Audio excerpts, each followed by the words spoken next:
Après la page publicitaire, nous revenons justement pour continuer avec notre balade, bien sûr, de 12-15.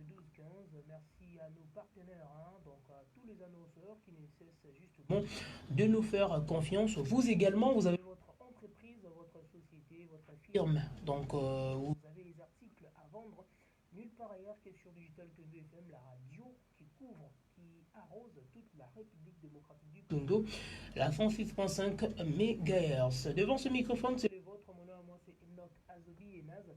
La voix que les auditeurs avalent comme de médicaments. Mike Yann Moulamba assure du côté de la mise en onde. On l'a présenté tout à l'heure. Il s'agit de Doris Djamba, un écrivain congolais. Avec lui, nous parlons autour de la journée internationale de l'écrivain africain. À titre de rappel, que cette journée a commencé depuis 1992 à l'initiative de l'association panafricaine des écrivains. La journée du 7 novembre est consacrée à l'écrivain africain et en 2021 nous célébrons la 29e édition de cette journée. Pourquoi on en parle aujourd'hui? Et ça sera le lundi.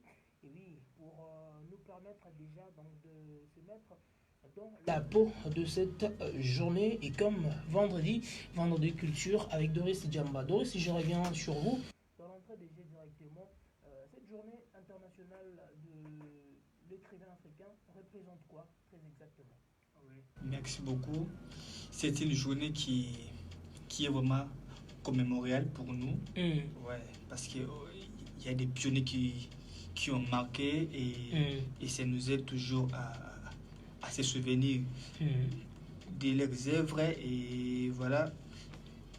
Ça nous aide aussi de se retrouver et comme retrouvailles quoi. Donc il y a des écrivains de partout qui se réunissent, donc ça nous aide aussi à se souvenir de nos anciens écrivains. En tout cas, c'est vraiment une chose qui nous marque beaucoup. Voilà, une chose qui vous marque beaucoup, on a vu, on parlait plus du Sénégal comme étant un pays donc, qui a révolutionné justement la littérature africaine, des Bernard Dadier, des Amenga et tout. Maintenant, on vous a eu comme écrivain, on aimerait justement savoir qui peut être appelé écrivain, un romancien. C'est un peu de nous faire cette différence. Voilà. Il y a plusieurs genres littéraires. Vous devez savoir, il y a plusieurs genres littéraires, mais la littérature, ou soit qui est appelé à être écrivain, là ça dépend des, comment dirais-je, là ça dépend de la personne. Comme moi je suis pas né écrivain, mais avec le temps je me suis senti que non, j'ai le sang d'écrivain qui coule sur moi. Donc je fais un effort de devenir un écrivain en lisant, en exerçant, en assistant dans des ateliers d'écriture. Donc c'est toute personne qui aimerait bien emboîter ses pas d'écriture. En tout cas, il est libre. Le choix est clair. Le choix est clair, il est libre, il peut écrire. Alors, pour être confirmé maintenant écrivain, donc tout le monde peut emboîter les pas, pas de problème. Mais pour être confirmé écrivain, quelles sont les qualités, quelles sont les choses qu'on doit faire au préalable? Oui, il y a beaucoup de disciplines à appliquer. Beaucoup de disciplines à appliquer là-dedans. Faut être d'abord, premièrement, amoureux de la lecture. D'abord, il faut être amoureux de la lecture. Il faut être un grand scientifique en termes de recherche, de lire des autres, des grands, et ça vous aidera de devenir vraiment un bon écrivain. Voilà ce que je peux dire. Là, on parle plus du côté passion, hein, donc il faut être déjà passionné de la lecture pour vous lancer. Alors, il y a un dicton, hein, donc au bisomo de Fonda, parfois, le Congolais, de l'Obara, les jeunes ne lisent pas. Hein, les jeunes ne jamais parce que, voilà. Est-ce que vous êtes parmi les gens qui pensent que les jeunes ne lisent pas? Et si les jeunes ne lisent pas, qu'est-ce qui fait que les jeunes battent l'a raté? Oui. Auparavant, c'était la même question qui je me posais souvent. Mais après avoir emboîté ses pas, dans la littérature, j'ai vite compris qu'il y a des gens qui lisent. Sincèrement, il y a des gens qui lisent. Il fallait être là pendant nos 3 journées la grande rentrée de Qui la était sur, littérature qui était sur Victoire, place des artistes. Oui. Là, pendant 3 jours, vous allez voir qu'il y avait du monde, il y a des jeunes passionnés, vous n'aurez pas l'idée. Et donc, il y a des gens qui lisent. En tout cas, moi aussi, je me disais, en tout cas, les Congolais ne lisent pas, mais non, non, non, non. Les Congolais lisent. Il y avait des jeux concours, vous trouverez des trop jeunes encore qui étaient amoureux d'écriture, de littérature, et il y avait des gens qui ont gagné des prix littéraires Zamenga. C'était fantastique. Donc il y a des gens qui lisent. Vraiment, il y a des gens qui lisent. Il y a des gens qui lisent. Restons toujours dans le contour de cette journée internationale de l'écrivain africain.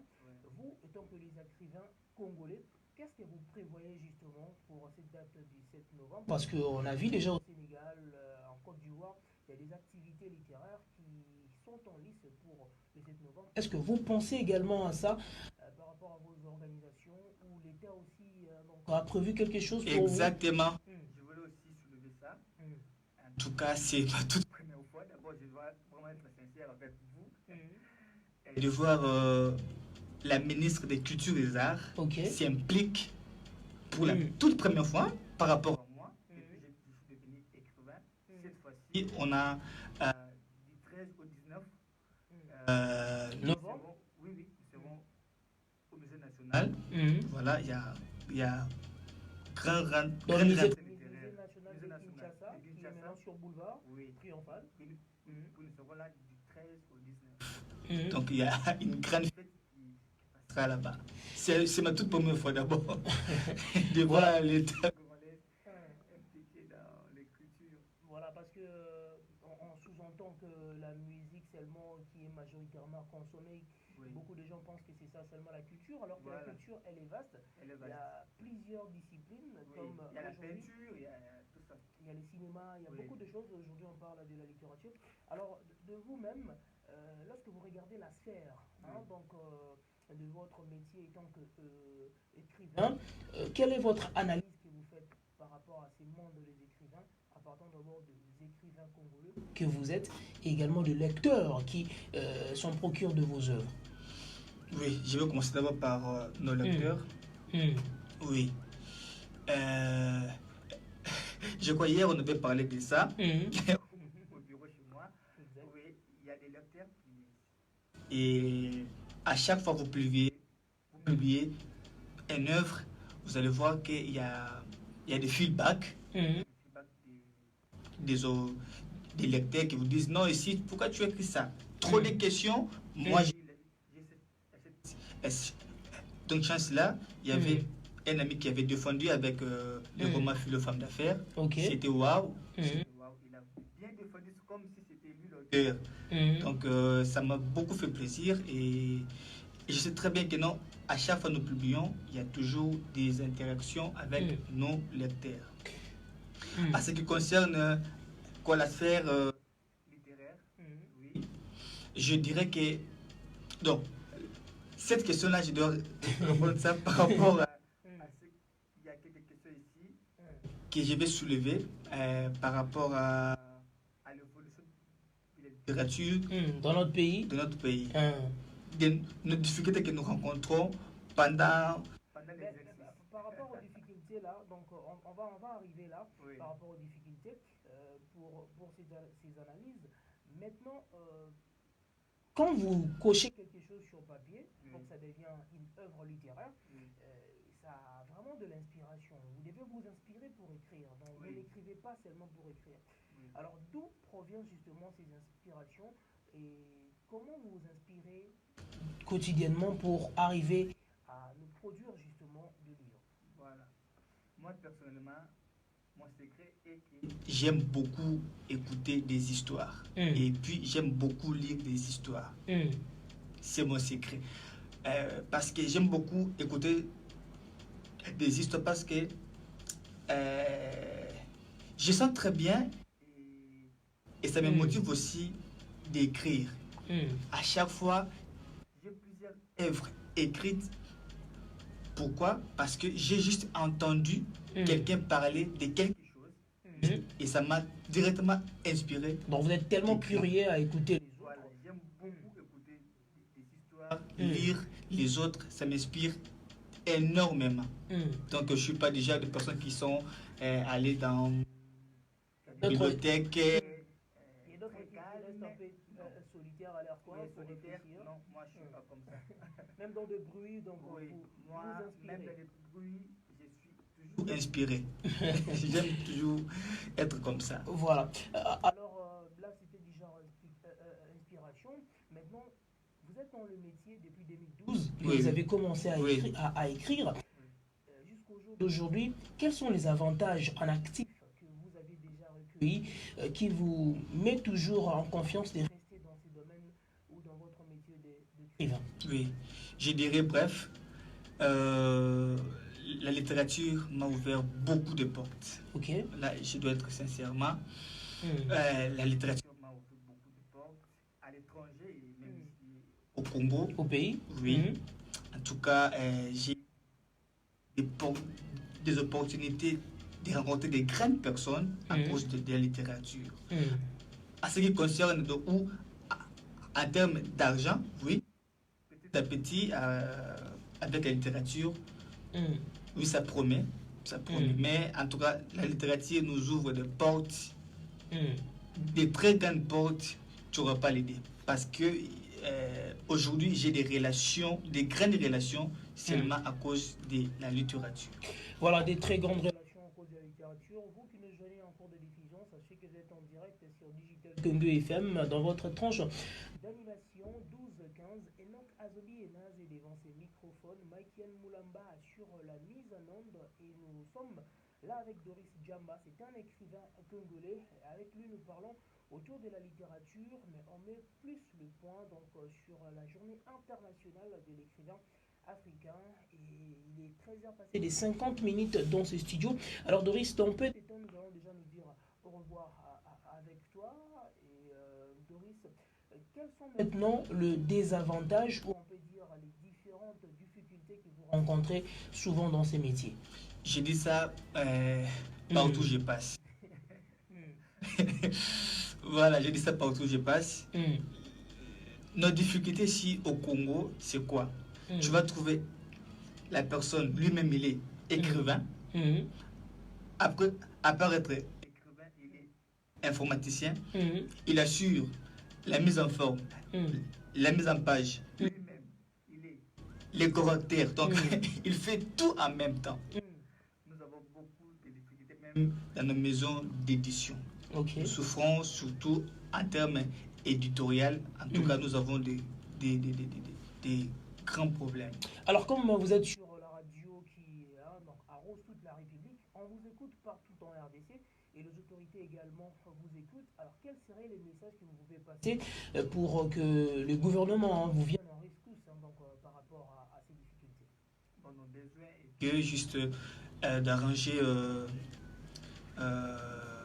la manière de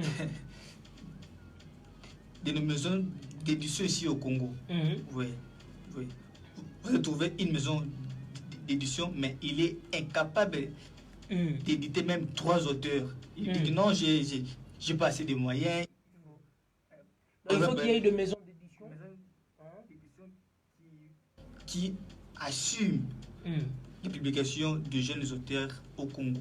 Voilà, les maisons qui assurent les jeunes auteurs au Congo. Alors, un tout petit conseil que vous pouvez justement donner à ces jeunes qui aimerions donc s'élancer ou embrasser votre domaine d'écrivain, qu'est-ce que vous pouvez justement leur dire? Oui, en tout cas, à chaque fois, je reçois des messages, des amis, des camarades qui m'écrivent, même sur ma page Facebook, demander des conseils. En tout cas, c'est simple, il faut être vraiment déterminé et ne pas être soifé d'argent, parce que la littérature, si tu viens dans la littérature, tu dis que non, je viens pour devenir millionnaire. En tout cas, là, c'est Dieu qui connaît. Il faut oublier. Voilà, là, c'est Dieu qui connaît. Je n'ai pas mis un point, mais en tout cas, il faut être ferme et passionné, être déterminé. Il faut aussi beaucoup lire les autres. Ça vous aidera à deviner ce que vous souhaitez. Voilà, il faut aussi lire les autres. Alors, amour ou malédiction, philo et tout, on a vu, vous êtes plus dans les cadres d'interpeller les gens dans la vie. L'entrepreneuriat représente quoi chez vous? Parce que dans vos livres, comme moi je lis, je comprends que vous êtes plus vraiment focalisé dans vos Vous voulez passer quel message aux gens qui vous lisent souvent? Oui, en tout cas, dans mes écritures, j'aime beaucoup transmettre tout ce que moi j'ai, tout ce que moi je vis, tout ce que moi je ressens. J'aime transmettre ça à mes lecteurs. Donc vous allez trouver que dans mes écritures, j'ai un style qui est un peu personnalisé. Mon style est personnalisé parce que c'est très différent des autres. C'est très différent des autres parce que au Congo-Brazzaville, dans les magazines, magazines, c'est pas encore le nom. Donc ça va arriver. Voilà. Il y a un jeune là qui m'a écrit et me dit, mais monsieur, je lis Philo, femme d'affaires et Amour et Maison. Vraiment, c'est pareil. Vous avez un style personnalisé. C'est ce que nous avions constaté justement. J'ai un style personnalisé et j'aime beaucoup transmettre tout ce que j'ai. L'entrepreneuriat, en tout cas, ça me va aussi parce que j'aime que les jeunes travaillent. J'aime que les jeunes travaillent. Et en tout cas, les paresseux, moi, je déteste ça. Voilà, nous sommes arrivés presque à la fin avec vous à travers notre interview. Doris Djamba, quels seraient les derniers messages que vous pouvez passer aux écrivains également, aux lecteurs, et un numéro de téléphone pour les gens qui aimeraient justement donc, vous joindre? Oui, en tout cas, je dirais toujours courage. Courage aux jeunes auteurs qui aiment vraiment adhérer à ce monde. C'est pas facile, mais il faut être vraiment passionné pour vivre. Parce qu'il y a des moments de misère, il y a des moments de galère. Il faut être vraiment assidu pour ne pas abandonner.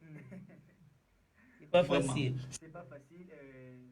Si vous voulez me joindre, contactez-moi sur le numéro plus 43 82 22 29 301. Plus 243 82 22 29 301. Et aujourd'hui, le monde est devenu comme un village planétaire. Donc, les réseaux sociaux, ma page Facebook, c'est toujours Doris Djamba. Si vous tapez Doris Djamba, vous allez trouver ma page Facebook. Voilà, nous sommes à la radio, donc c'est important de peler. Donc Doris, D-O-R-I-S, espace D-J-A-M-B-A. Donc Doris Djamba. Vous le aurez. Merci Doris d'être passé. Merci justement de nous ouvrir un peu. C'est moi qui vous remercie. Très content. On se retrouve très prochainement avec vous avec le même plaisir. Oui. Nous rappelons que nous étions avec Doris Djamba dans la deuxième partie, bien sûr, de votre transformation 12-15. Nous tenons à nous rappeler que tous les vendredis, on aura un vendredi culture. Donc on va vous faire découvrir donc d'autres disciplines culturelles pour nous permettre d'avoir une fécondité intellectuelle. Ça fait plaisir. Doris Djamba, c'est un écrivain congolais, lui qui est le géniteur de Amour ou Malédiction, également philo-femme d'affaires et le monstre en réseaux sociaux. Donc il était avec nous, on a parlé autour de la journée internationale de l'écrivain africain, cette journée qui ici est célébrée chaque 7 novembre partout dans le monde. On a parlé de ça aujourd'hui, donc 5 novembre. Enoch Azodi devant ce microphone, Maïkian Moulamba assure la mise en onde. On va aller en musique avant de prendre justement le bulletin d'information qui nous sera présenté par Rachel Massengou. On fait appel à ces deux Africains, donc le groupe du système Magic System de Ivoiriens et Fanny Poupa les Congolais dans Mono Mono.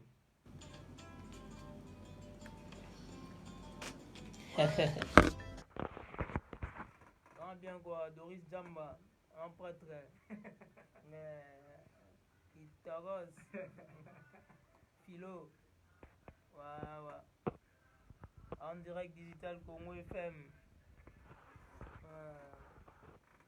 chic.